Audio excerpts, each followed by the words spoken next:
हाय, मैं नीलम। गुरुवाणी इस ग्रंथ के अभिवाचन में आज का चौथा भाग मैं आपको बताने जा रही हूँ।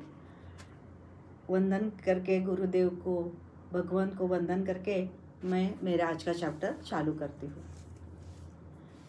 भोजनांते शतपदम गच्छेत। चरक संहिता आयुर्वेद शास्त्र यानी मेडिकल साइंस दुनिया का प्राचीनतम ग्रंथ है।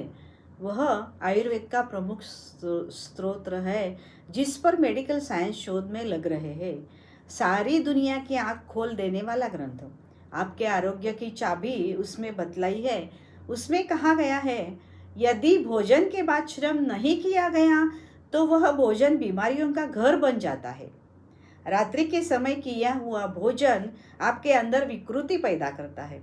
सूर्य की रोशनी, अल्ट्रावायलेट किरण भोजन के पाचन में सहायक बनती है और मंदाग्नि को प्रदीप्त करने वाली अल्ट्रावायलेट रेज सूर्य की किरणें हैं जिसके प्रकाश में कोई वायरस नहीं होता।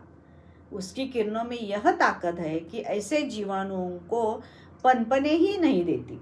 उसके कारण कीटाणु छिप जाते हैं, परंतु जैसे ही सूर्य अस्त होता है वे सारे कीटाणु बाहर निकलते हैं। रात्रि के अंधकार में वे अपने भोजन की प्रतीक्षा में रहते हैं। वे आंखों से नहीं देखते और न ही चर्म चक्षु ग्राह्य है। इतने सूक्ष्म होते हैं। दाल में, साग में, आपके भोजन की सामग्री में यदि वह आ जाए परंतु आपको मालूम नहीं पड़ेगा, और यदि आप उस भोजन को ग्रहण करें तो कई ऐसे विषाणु कीटाणु आपके भोजन के अंदर बीमारी उत्पन्न करते हैं। धार्मिक दृष्टि से वह हिंसा का कारण माना गया है। शारीरिक दृष्टि से आरोग्य की हानि का कारण माना गया है और उसका वैज्ञानिक कारण बतलाया गया है कि यदि आप भोजन के बाद 5-25 कदम नहीं चलेंगे तो वह भोजन आपके पेट में पड़ा रहता है।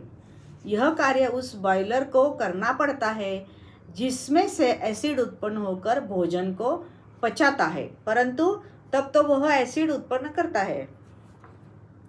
आयुर्वेद की दृष्टि में 84 प्रकार की वायु है। अगर अलग अलग नाड़ियों में वायु का प्रवेश होता है तो वे अलग अलग बीमारियां उत्पन्न करती है। अगर वह गैस सीधी तरह से नहीं निकल पाई, नाड़िया में और प्रवेश कर लिया तो धीरे धीरे आगे चलकर पैरालिसिस यानी लकवा करेगा, हाइपर एसिडिटी करेगा, कभी हेमरेज यानी विफलता का कारण बनेगा। हृदय की नस में प्रवेश किया तो हार्ट अटैक लाएगा। रक्त के अंदर प्रवेश कर गया तो रक्तचाप का रोग, ब्लड प्रेशर उत्पन्न करेगा। इस प्रकार सारी बीमारियों का कारण बनेगा। ज्ञान तंतुओं में प्रवेश करेगा तो मेमोरी यानी स्मरण शक्ति कम होगी। दिल और दिमाग में तनाव पैदा होगा। शरीर में भारीपन आएगा।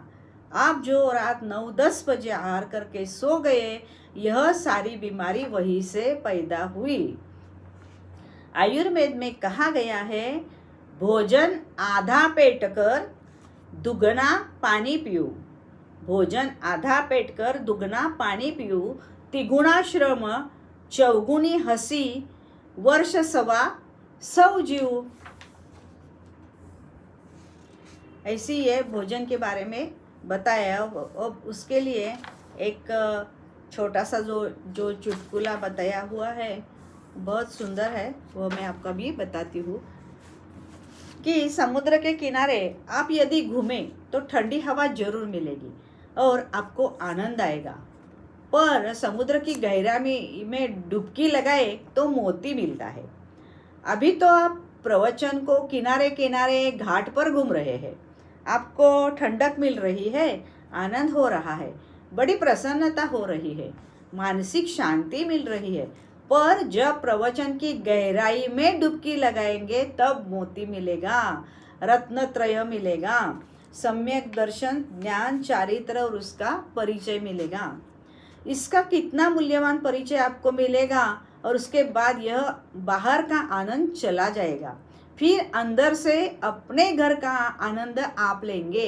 यह तो उधार का आनंद है, चला गया तो तुरंत रुलाएगा, आपकी प्रसन्नता नष्ट कर देगा। एक क्षण के अंदर चित्त में प्रसन्नता और दूसरे क्षण रुदन, जो कि यह संसार का स्वभाव है। आप यहाँ से दुकान पर गए, समझ लीजिए आपका अति पुण्य का उदय है।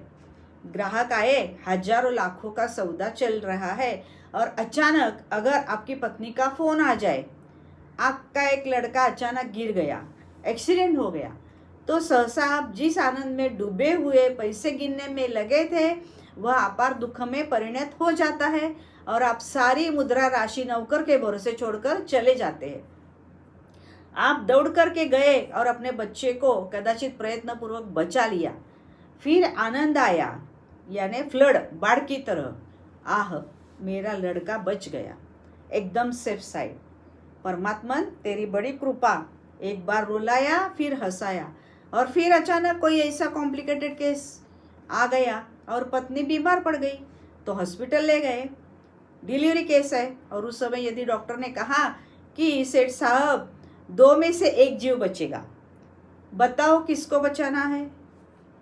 हाँ, तो ऐसी परिस्थिति की मैं बात कर रहा हूँ।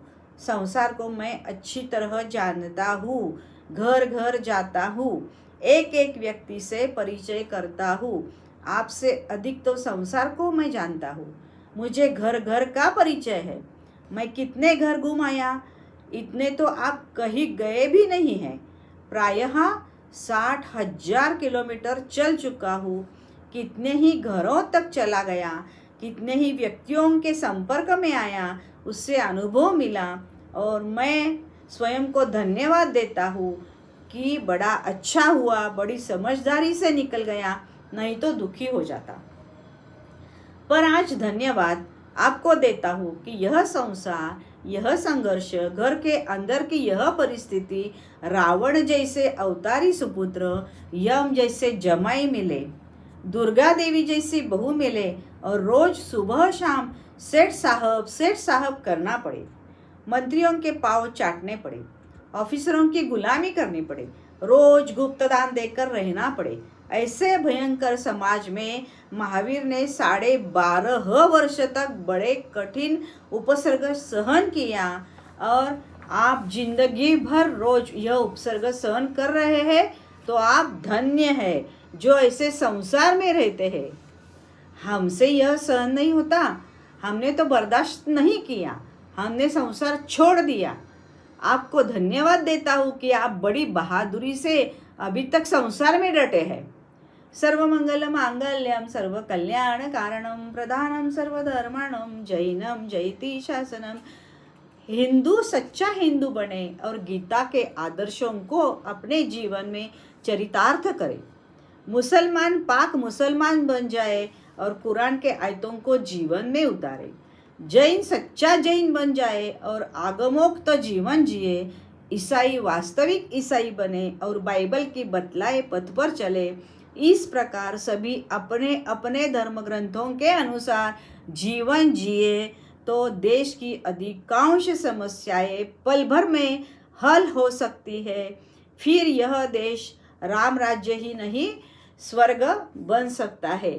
ऐसे इतने सुंदर हरिभद्र सुरीश्वर जी लिखित ये और आचार्य पद्मसागर सुरीश्वर जी महाराजों ने दिया हुआ प्रवचन और आचार्य देवेंद्र सागर सुरीश्वर जी महाराज साहब ने ये लिखा हुआ बुक, मैं तो समझती हूँ कि ये मेरा सद्भाग्य है कि ये बुक पढ़ने का मुझे अवसर मिला, और आप भी आपको भाग्यवान समझो कि आपको ये सुनने को मिल रहा है।